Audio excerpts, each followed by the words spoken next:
wanted to make a workbench topper, so that way when we show off our projects, we had something pretty underneath them. And so what we did was we took strips of pine and then we decided to stain them. I wanted a topper that we could put on and off our workbench. That way when we're displaying finished projects, it looks really nice and neat. Whereas when we're working, we could take the topper off and hang it on the wall as decoration. And that way have the workbench be something we could actually use. This is what it looks like after 3 coats of stain. And all we have to do is glue all the pieces together now.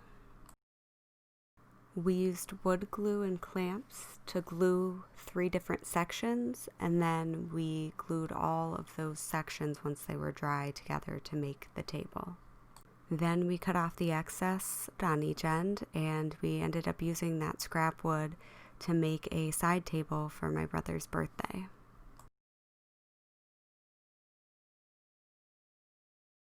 I was just going to say what we had done so far because this is basically finished, except I don't like, which I don't even think is really on screen, the screws and the putty, the wood putty bugs me and it leaves like a weird white cast. So we were going to fix it by adding long pieces on all the sides and screw them in through. What? Another border. Yeah, we're going to add another frame to it.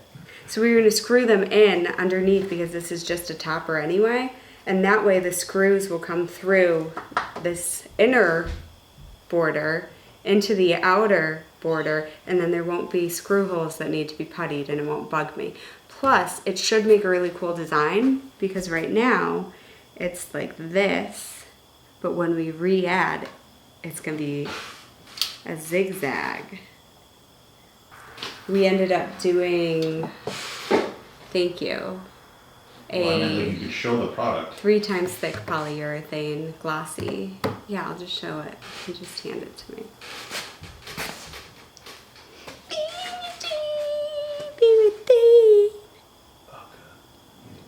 So we use this instead of a tabletop resin, which we have over there. We'll have to use on something else. Why'd you make that face? Just because you don't like how I made my design of all pine and different stains instead of fancy wood, because we can't have fancy wood. I wasn't thinking about the fancy wood. Okay. Well, I think it's beautiful. We just need to fix the holes. I was just going to make it triangular coming out. Now we're measuring, cutting out, and putting in the second frame.